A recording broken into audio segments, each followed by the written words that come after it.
Nah, eee, s ini format dari K13 sama ada identitas, ada KD, kompetensi dasar, tadi makanya saya cantumkan paling depan KD-nya, karena memang di lesson planning itu harus mencantumkan KD-nya, oke, IPK, indikator pencapaian kumulatif kompetensinya, sorry, kumulatif, kompetensinya gara-gara ada yang minta transkrip nih, jadi IPK-nya kalian yang saya ini.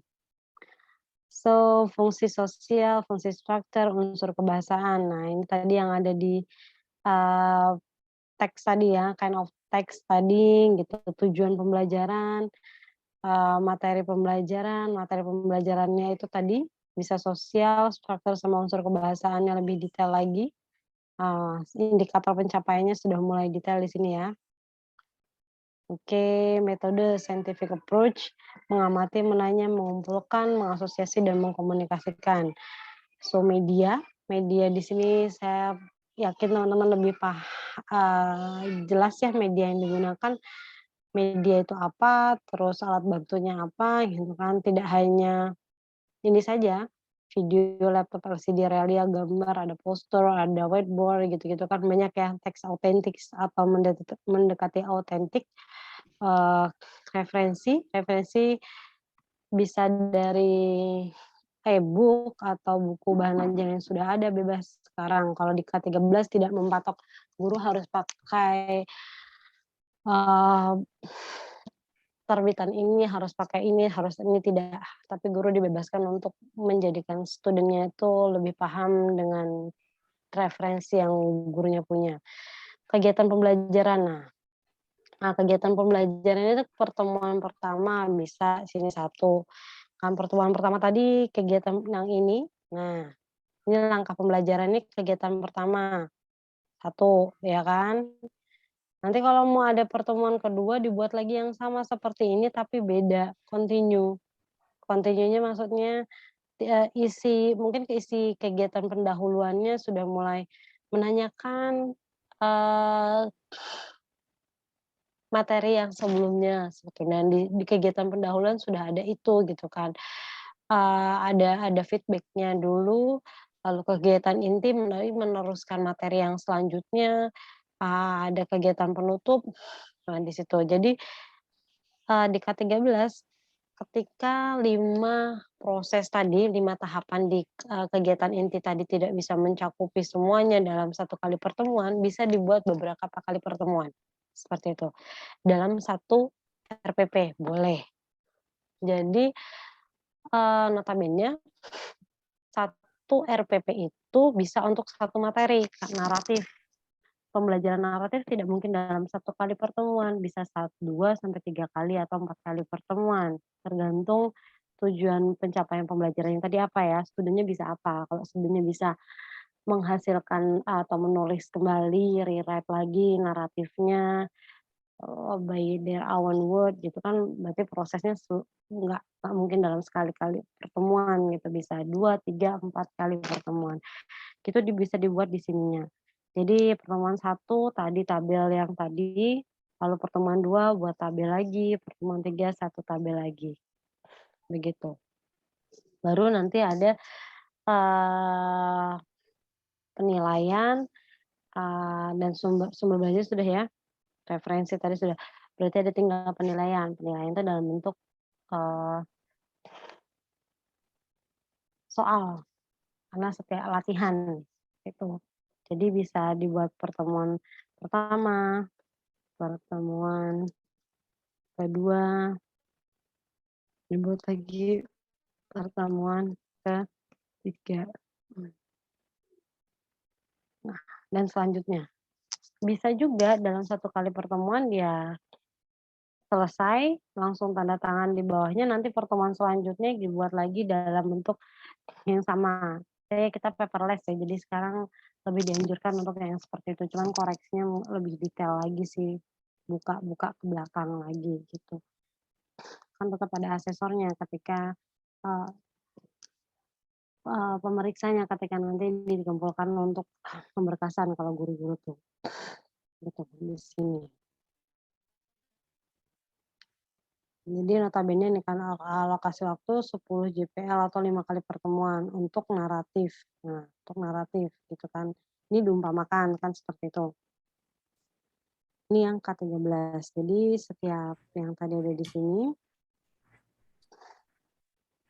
langsung kegiatan pembelajaran dan isinya ini. Langkah pembelajaran, deskripsi, alokasi waktunya. Gitu. Ditaruh di RPP yang sebelah sini. Lalu ada form penilaian, baru terakhir penilaian, apa sih aspek yang dinilai, fungsi sosial, struktur bahasaan, dan sikap, cara menilainya bagaimana, 3 unsur kompetensi, sikap, pengetahuan, dan keterampilan, yang pasti itu. Mau di KTSP, mau di K13, di KTSP sebenarnya sudah ada sikap, pengetahuan, dan keterampilan itu sudah ada penilaiannya. Observasi, kejujuran, peduli, santun, dan belajar. Nah, itu observasi ya, nggak bisa penilaian dengan bentuk kuesioner atau dalam bentuk tes gitu kan. Anda jujur tidak gitu, bukan itu yang pertanyaan, tapi ketika diobservasi ketika mereka ditanya menjawab jujur tidak mencontek seperti itu. Keterampilan, penilaian tertulis, portofolio, kemampuan mengaplikasi, penilaian pembelajaran, remedial, dan pengayaan. Nah, ini salah satu, kalau yang di atas ini generalnya, kalau yang biasanya dimasukkan ke dalam RPP yang ini. Tapi tergantung ininya ya, karena saya di sini pakainya naratif, ya naratif tadi yang saya tekankan. Nah, ini aja deh. Nah, penilaian pembelajaran bisa remedial dan pengayaannya, teknik penilaiannya bagaimana, sikap, pengetahuan, keterampilan bagaimana, instrumen penilaiannya, rubrik penilaian pedoman penskoran, rubrik penilaian pengetahuan, rubrik penilaian keterampilan, rubrik penilaian keterampilan untuk kerja di proyek. Proyeknya bagaimana gitu kan. Nah, itu penilaian. Semuanya dicantumkan dalam RPP. Makanya kalau RPP itu dibilang paling detail, yang paling mendekati ketika proses gitu. Jadi ya SIM-nya itu ya RPP, bukan SIM-nya silabus atau kurikulum untuk mengajar gitu.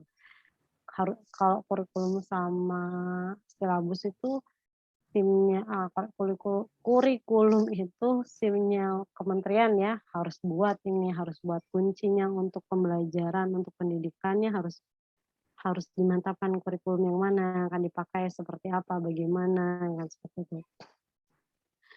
Silabus ke bawah lagi ke daerah, lalu ke pihak sekolah, ke bawah lagi ke guru adalah RPP.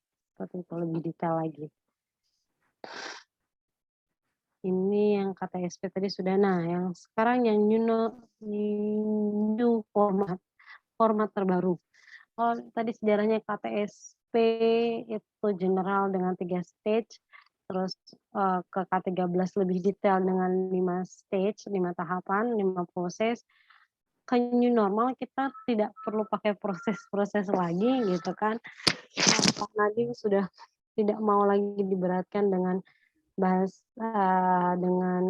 dengan komplain guru harus buat sekian pembelajaran, RPP harus sekian dan harus di print out gitu kan. Karena Pak Nadiem orangnya simpel kan ya, dan dia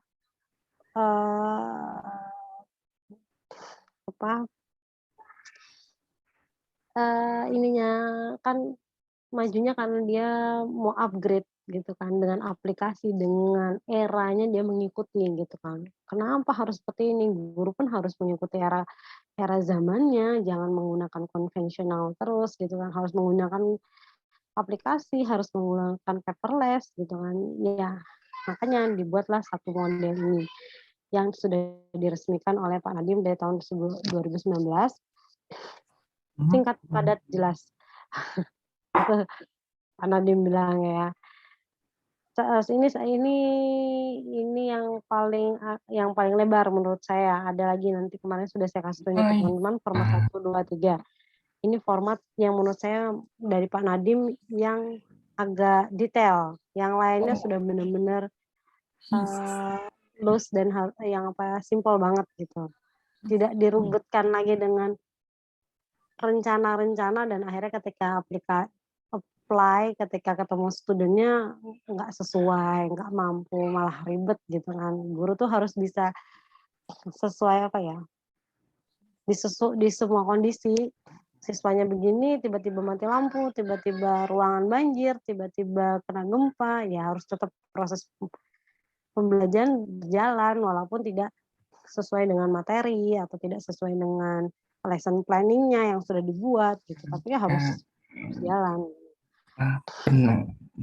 Ada di identitas, nah identitas tetap sama, tujuan pembelajaran, langkah-langkah pembelajaran. Nah, langkah pembelajaran di sini jadi cuma bagi 3. Ada alat dan bahan. Alat di sini medianya, media apa, bahan di sini materinya, pertanyaan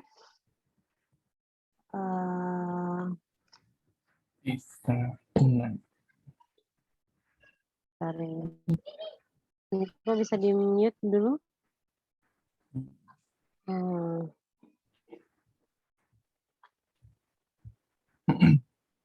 Oke, tolong di mute siapa ya ininya, agak ini, mungkin kepencet. Alat, bahan, pertanyaan. Nah, pertanyaan di sini yang dimaksud adalah discuss ya, discuss feedback-nya, feedback review-nya gitu. Review tentang materinya, pendahuluan lah bahasanya seperti itu. Lalu poin kedua, siswa berlatih praktek mengerjakan tugas halaman buku. Siswa mempresentasikan hasil kerja kelompok atau individu. Kalau memang dari halaman buku, kalau dari LKS atau siswa berlatih praktek mengerjakan tugas yang diberikan dari guru gitu kan boleh.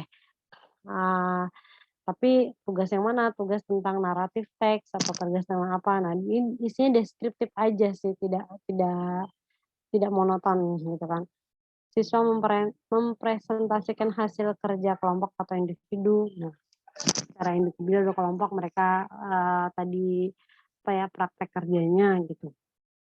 Terus menyimpulkan dan penilaian pembelajaran, kesimpulan pembelajaran, diambil kesimpulannya bagaimana, penilaiannya bagaimana, mau pakai penilaian teks oral atau tertulis atau tadi sikap, keterampilan dan yang lain, dipilih salah satu saja. Tulisannya tempat, tanggal, lalu tanda tangan. Tempat, tanggal, dan tanda tangan. Tempat, tanggal, dan tanda tangan. Nah, catatan komponen lainnya sebagai pelengkap. Jadi, dibuat simpelnya RPP oleh Pak Nadiem ini bukan berarti tanpa ada lembar lampiran seperti buku, seperti soal, itu bukan berarti nggak ada, tapi tetap harus dijadikan komponen pelengkap. Yang lainnya sebagai komponen pelengkap gitu. Berarti kalau nggak ada nggak ada itu komponennya kurang lengkap gitu. Kalau cuman ada 1 lembar RPP, ya komponennya RPP doang gitu kan, tidak. Tapi ada komponen lain sebagai pelengkap, diharapkan seperti itu catatan dari Pak Nadiem. Sampai sini ada pertanyaan teman-teman. Halo, ini kita format yang terbaru yang ini ya, yang K13 yang ini K13, KTSP yang seperti ini. Ada proses elaborasi dan yang lain yang ditekankan di sininya ya. Oke. Sampai sini ada pertanyaan. Halo. Halo. Halo, Mi. Iya, ada pertanyaan? Saya harap sih walaupun waktunya mepet untuk istirahat, teman-teman masih ada sisa-sisa konsentrasi yang tersisalah ya. Ini format RPP yang tadi, ini menurut saya yang paling, rinci ya, bukan rinci ya, paling agak detail. Karena format yang kedua ini sama sebenarnya, tapi dia rincinya di atas, ada indikator IPK, kalau yang di sebelumnya tadi kan tidak ada. Dia tapi menekankan di, alat pembelajaran, medianya bagaimana, metodenya apa. Kalau yang di format kedua, dia tujuan pembelajaran, langkah pembelajaran, inti, kegiatan inti. Penutup, penilaian. Komponen lainnya sebagai pelengkap. Ini lebih mudah lagi karena tidak perlu pakai KIKD lagi, langsung ke identitas, tujuan pembelajaran, pendahuluan, tujuan pembelajaran langsung ke langkah-langkah pembelajaran, pendahuluan, inti, setelah inti ada penutup, ada penilaian, lalu tanda tangan dan pengesahannya di bawah, seperti itu. Untuk buku ajar sudah saya tambahkan di Drive. Ada satu ini yang besar banget, saya masukkan dalam RAR. Ini. Nah, ini yang sudah saya kasih teman-teman kan di sini ya. Linknya ada buku ajar. Nah, di dalam link yang pernah saya kasih tadi, sorry, terlalu bawah. Kurikulum.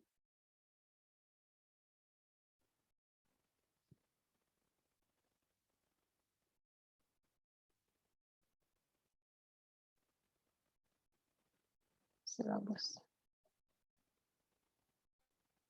Nah, ini ada di materi. Oh, sorry. Nah, buku ajar. Nah, ini ada 2 yang kelas 11 sama kelas 12, itu pakai RAR. Cara download-nya teman-teman saya yakin udah paham ya. Diklik kanan, dapatkan link. Salin link. Copy di sini. Enter. Dia baru bisa kebuka. Karena kadang ada ya beberapa laptop atau WiFi yang nggak mau kebuka. Karena berat. Bukunya buku e-book. Nah, seperti ini. Baru bisa kalian teman-teman unduh kalau udah seperti ini. Kalau buktinya, kalau masih dalam bentuk yang seperti ini, kalau yang ini bisa teman-teman langsung unduh. Tapi kalau yang ini, yang bentuknya RAR, teman-teman harus copy paste dulu sih saran saya. Karena nggak semuanya bisa terbuka, terunduh kalau masih dalam keadaan RAR seperti ini. Gitu. Itu saya kasih RAR biar mempermudah, saya upload gitu kan. Kalau teman-teman untuk unduh, baiknya per file karena takut korup gitu. Sampai sini ada pertanyaan lagi? Halo? Ya, Miss. Ya. Miss, izin bertanya. Iya, gimana? Untuk tugas kan kita nanti mau buat RPP ya, Miss. Nah, formatnya yang mana? Nah, untuk format saya minta teman-teman, pastinya ada beberapa format yang akan teman-teman pelajari karena notabene teman-teman setelah ini semester 7, kemarin sudah saya bagikan linknya ya, link pendaftaran PPL, berarti teman-teman akan menghadapi PPL, terjun ke sekolahan. Dan di sekolahan kita nggak tahu sekolahan itu sesuai tidak, karena ada beberapa pertimbangan, ada sekolah yang memang update banget dan mereka sudah pakai yang terbaru gitu kan formatnya, ada juga yang masih nyaman dengan menggunakan KTSP, bahkan sampai sekarang pun ada beberapa guru yang bilang, ini berdasarkan survei yang saya baca ya, survei yang saya baca dan teman saya sendiri yang riset gitu kan. Jadi kita diskusi, Malah beberapa guru kalau di pedalaman, di daerah terpencil itu lebih nyaman dengan KTSP. Karena mereka, apa ya, tidak terbebani dengan banyaknya langkah seperti itu. Masih dimudahkan dengan KTSP karena mereka belum mengenal detail tentang K13. Ada juga beberapa guru yang kita nih baru ganti ke K13, kenapa sudah ganti lagi gitu kan. Jadi saya masih nyaman dengan K13 gitu. Menurut mereka K13 banyak membantu untuk, persiapan, tergantung ya notabene gitu. Jadi saya minta teman-teman at least akan membuat 3 format tadi, dalam bentuk KTSP, K13, sama New One. Kalau the New One itu yang paling simpel, jadi teman-teman bisa malah ngambil cuman ke KTSP sama K13, dicomot-comot-comot, karena formatnya, sama ya, dan lebih ringkas kalau eee, yang terbaru, format terbaru. Hanya dibuat lampiran, lampiran soal, lampiran materi tetap ada, seperti itu. Kalau di K13 dan KTSP kan memang sudah tercantum di dalam RPP itu, jadi tidak perlu banyak lagi lampirannya, tetap ada lampiran tapi tidak sebanyak yang di format baru, seperti itu. Saya minta nanti teman-teman akan paham, karena kita nggak tahu sekolah yang teman-teman hadapi nanti bagaimana gitu kan. Jadi teman-teman harus siap dengan sejarahnya dari KTSP, K13, dan the new one, gitu. Saya akan minta teman-teman untuk buat 3 jenis dengan 1 KD. Tadi kan saya ngambil 1 KD ya, untuk kelas berapa kan seperti itu. Nanti teman-teman juga akan buat seperti itu. Jadi tidak buat 1 semester langsung, tidak. Tapi, dibuat untuk 1 KD, KD-nya pengetahuan dan keterampilannya diambil, dipilih untuk SMP atau SMA gitu kan, atau SMK. Kalau sudah dipilih KD-nya, dikembangkan dari teksnya bagaimana yang diperlukan, lalu materinya. Nah, seperti tadi saya bilang materi saya naratif ada 5 kali pertemuan. Nah, berarti 5 pertemuan itu untuk K13 yang akan dibuat, seperti itu. Kalau di KTSP, berapa kali dibuat, mungkin dengan 3 step bisa dibuat dengan 3 kali pertemuan untuk naratif, seperti itu. Tergantung apa ya, tujuan pembelajarannya. Begitu juga untuk di format terbaru. Format terbaru itu, eee, apa, mengikuti rule yang mana, rule yang KTSP atau yang K13, seperti itu. Ada lagi yang ditanyakan?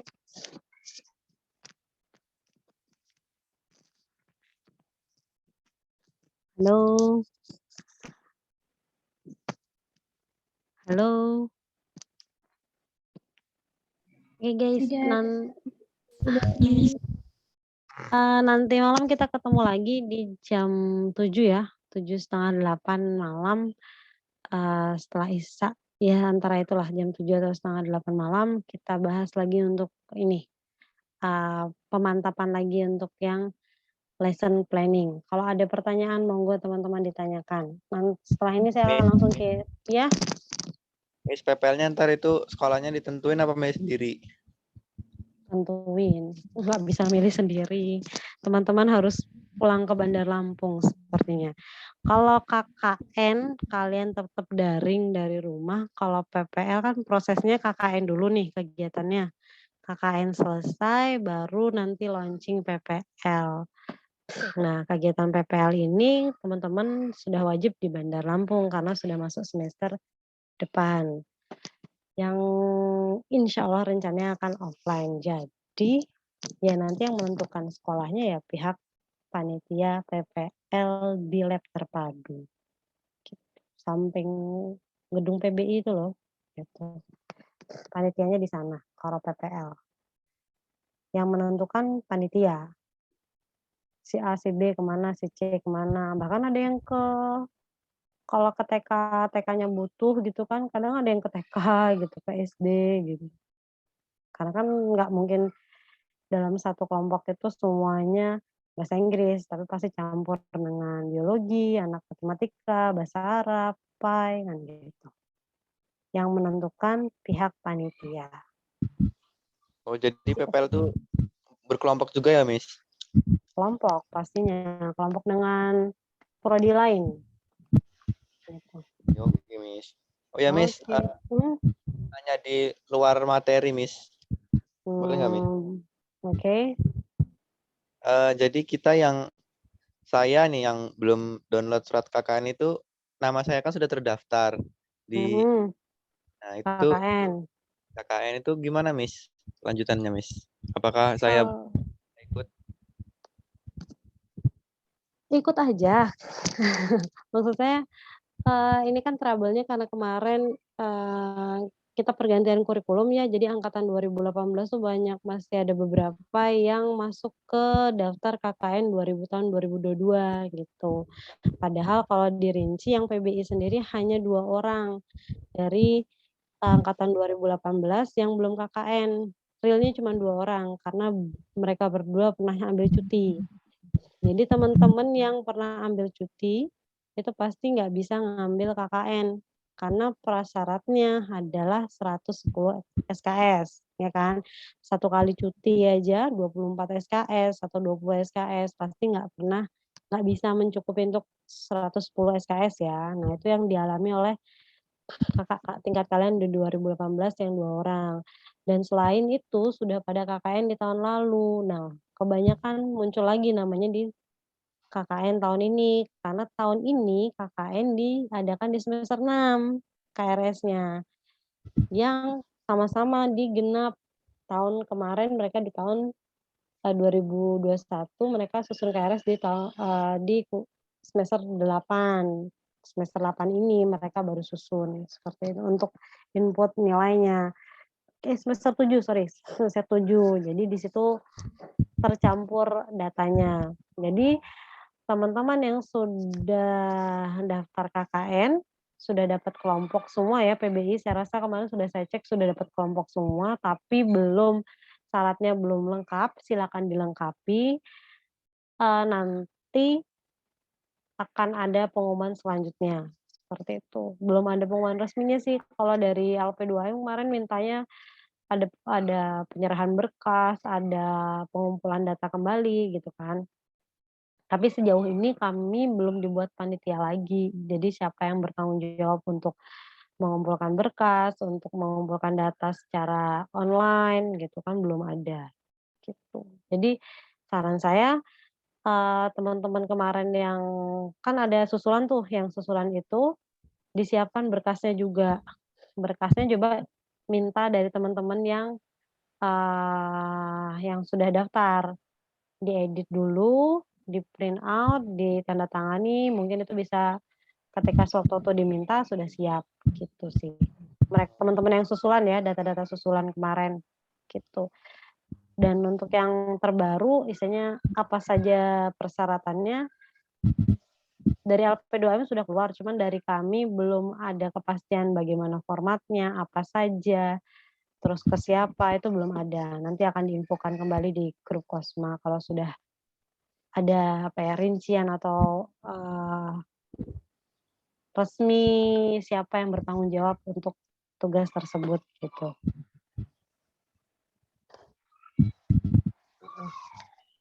Miss, Adalah. izin bertanya. Gimana? Berarti untuk yang nama kelompoknya nih belum resmi ya Miss ininya, masih ada perubahan gitu. Nah itu Soalnya kalau saya, ya gimana? Soalnya kan masih banyak ini Miss, angkatan 18 yang masuk di dalam daftar itu. Satu kelompok cuma 4 orang, Miss, yang angkatan 19 ada. Iya Ya. Miss, satu kelompok cuma 4 orang. Ya itu tadi, saya nggak berani ngomong karena itu ranahnya LP2M. Kemarin kita juga sudah tanya, kata beliau ini karena sudah SK ya sudah resmi, tapi karena ada perubahan-perubahan dan ada banyak pendataan yang salah, khususnya di Tarbiyah, nah itu saya belum tahu isinya. Ini kan surat resminya suruh pendaftaran ulang ya. daftar ulang lagi. Nah, saya nggak tahu kelompok yang kemarin itu nantinya akan tetap dipakai atau tinggal ditambah-tambahkan saja nantinya atau bagaimana saya nggak tahu gitu. Jadi belum ada info resmi sejauh ini.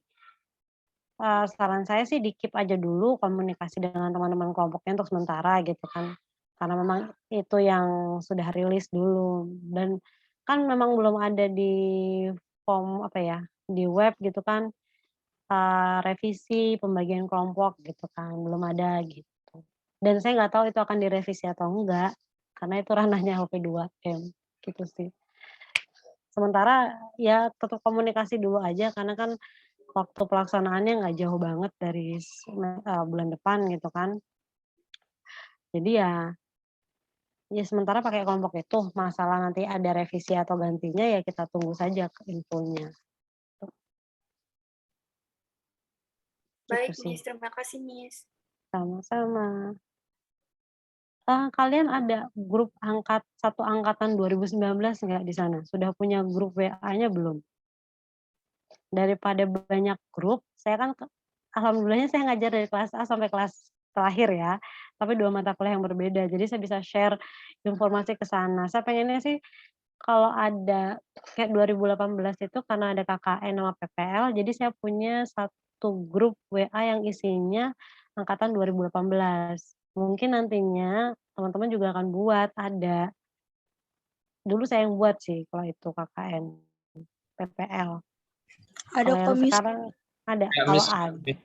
Nah, kalau ada mungkin, eee, dalam waktu apa ya, bisa bisa di-add di sana atau bisa teman-teman buat satu grup aja yang isinya Kosma 2019 gitu, jadi nggak kecampur di grup Kosma yang PBI, KB, PBI semua itu kan, itu Kosma dari semester 1 sampai akhir gitu kan.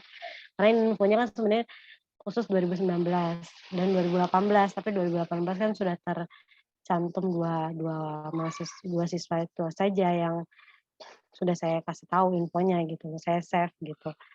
Tinggal generalnya 2019.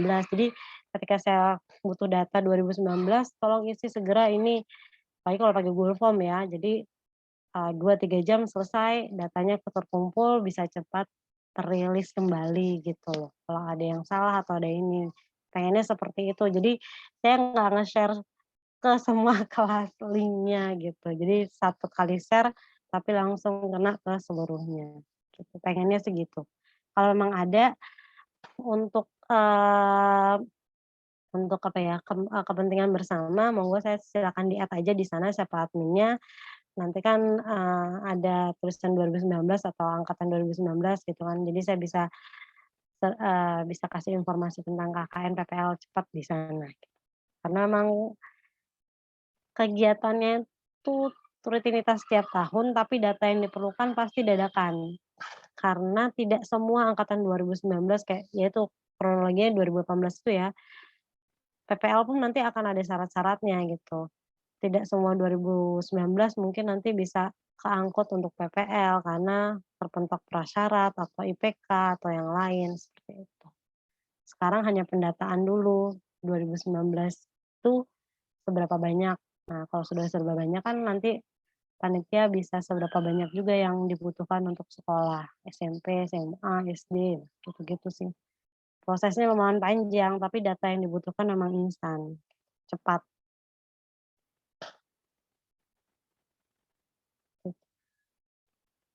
Ada lagi yang ditanyakan?